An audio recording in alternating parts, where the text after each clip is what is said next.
Hi Aquarius, opo. Hi Aquarius, this is Jav. Welcome po sa ating channel. By the way Aquarius, this is your timeless reading. Gamitin ang reading na ito bilang gabay lamang. Tandaan Aquarius, ito po ay general reading.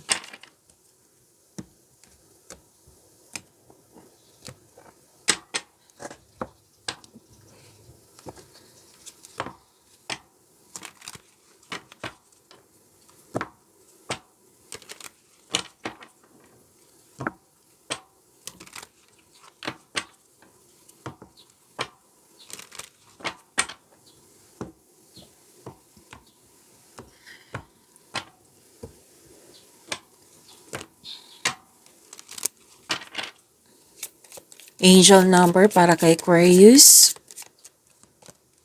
Angel number 1111, communication. Sabi po dito, effective communication is the key to strong and loving relationships. The angels remind you to express your feelings openly and honestly. Mukhang may kakausapin kayo. Oo. So, improve communication. So, kung ano man yung gusto mong tanungin, itanong mo. Kung gusto mong ma-resolve na yan, then ask for help or share your opinion. Yan. Mag-usap para magkaroon ng healthy relationship. Okay, so that is angel number 1111.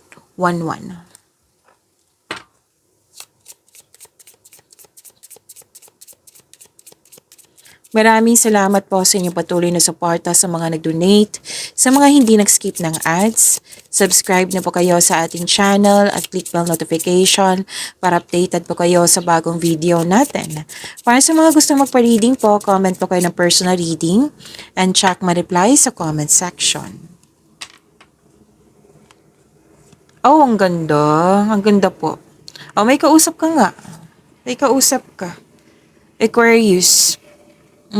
May kausap ka dito kasi pwedeng ugali mo Aquarius, like kailangan may kausap para ang ending niyan may ma-decide ka, makaka-decide ka, makakapili ka, or gusto mo lang may kausap para ma-express mo itong tinatago mo, dinadala mo.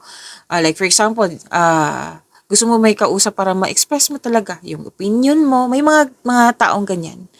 Okay? And nahihirapan ka dito, nabibigatan, tapos may kausap ka dito.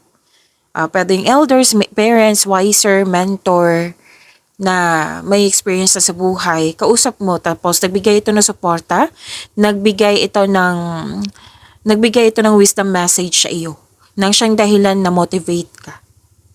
Yes, to-motivate po kayo. And you're taking an action with courage na nang dahil sa support nila, nang dahil sa wisdom message na ito. So that is communication. And yes, ang ganda nito. Magandang malaking pera. Malaking pera ito. Malaking pera, Aquarius, parating na or dumating na. Cash flow, transactions. Pwede din opportunity na makapagbigay sa'yo ng malaking pera. At hope and healing, nakareceive ka ng blessings, maraming ideas, nabibigyan mo ng aksyon, nag-research ka sa internet, recognition, may nakita ka kung fame dito and awards eh. And magkakaroon ng personal development. Okay? So, ang ganda, Aquarius.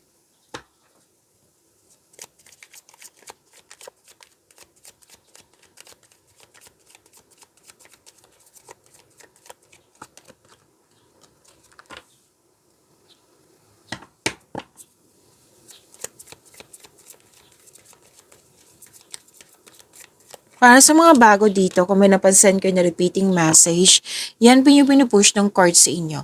Like for example, nanood kayo sa isang video reading nyo, sa monthly, weekly, daily, first half, second half, at sa 2026 reading nyo. Marami kayong reading sa 2026. Napanood nyo na ba, Aquarius? At dito din, at may napansin kayo na repeating message, yan po yung pinupush ng cards sa inyo na kailangan yung bigyan ng atensyon, solusyon at aksyon kung maaari po. So, na yung energy ni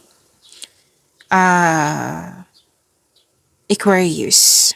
Habang nagsasalita ko kay Aquarius, may nagsasabi, Aries, ngayon Virgo.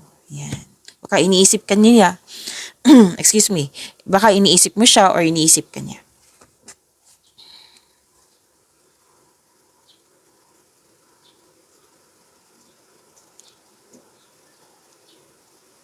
Okay. May dumating. Kunin ko lang ha. Saglit lang po. Okay. May dumating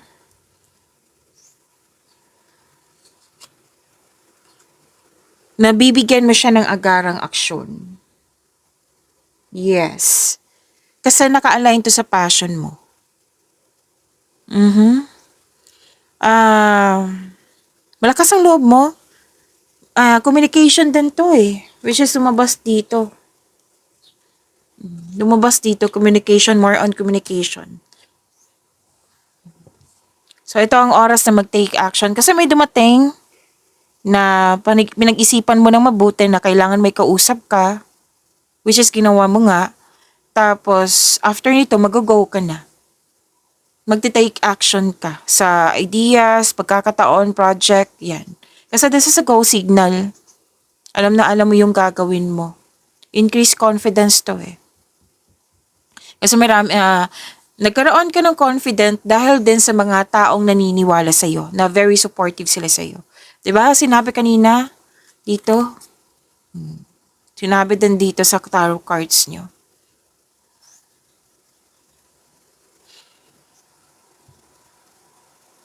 Sinabi po ng card nyo na huwag kayong magmadali. Energy to ha, pati sa love and romance, career and money, personal life. Basta huwag magmadali sa mga ginagawa, huwag magmadali sa trabaho, huwag magmadali sa paggawa ng aksyon, huwag magmadali sa magkakaroon ng relasyon, basta huwag magmadali. One step at a time. Relax. Gumawa ka ng aksyon na hindi nag-rush. Nakikita ko rin dito mabilis umunlad yung mga ginagawa mo dyan. Kasi marunong ka makinig sa iyong intuition. Ito yung magdadala sa iyo patungo sa tagumpay po. So may dumating ha, most likely career and money to, na may dumating na excited ka, magpapasigla to sa iyo. Pero then na dumating yung taong gusto mo, tapos excited ka makilala siya, di ba? Sinabi ng card, huwag magmadali. One at a time, relax lang, huwag mag-rush.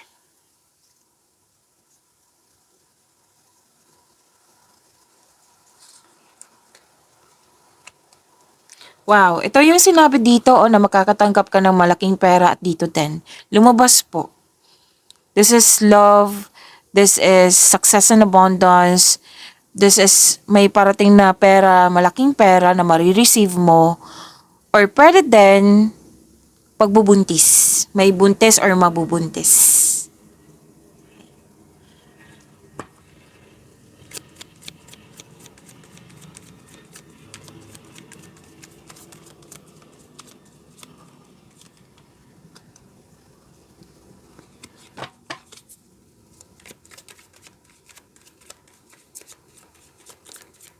Increase confidence pa rin to eh. May bagong simula. May mga bago kayong mga ginagawa dyan.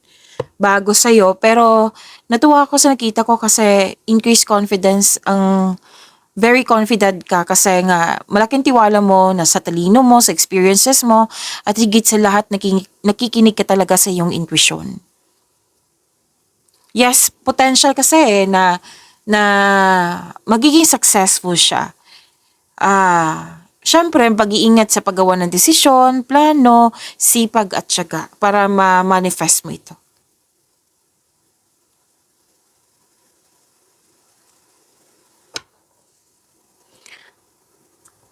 Okay, may masungit kayong kasamahan dyan or sensitive, pwedeng ikaw to, pwedeng siya. Pero nagbigay ka ng mahabang pasensya, naintindihan mo.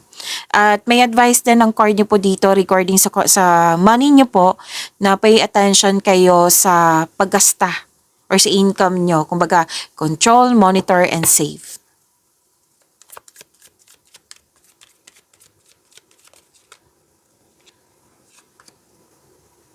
Love, life, self-love, partnership, and romance.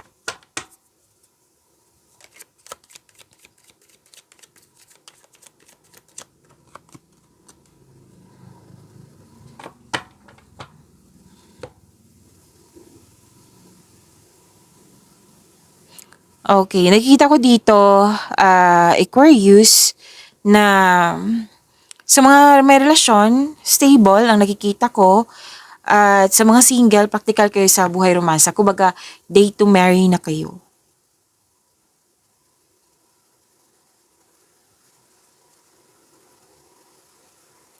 Oo, hard work nakikita ko dito eh. Lahat kayo kasi gusto nyo magkaroon ng security sa future. Yes, naging hard worker kasi gustong magtayo ng pamilya. Naging hard worker kasi gustong mabili yung specific goal. Yan, ma-secure yung future. Yan, lahat kayo, single ka man, marelasyon sa buhay mag-asawa. By the way, Aquarius, may love reading kayo kanina. Kung hindi nyo mahanap, nasa channel natin. Pagyamanin nyo po yung blessings sa binigay sa inyo. See you tomorrow. Maraming salamat po.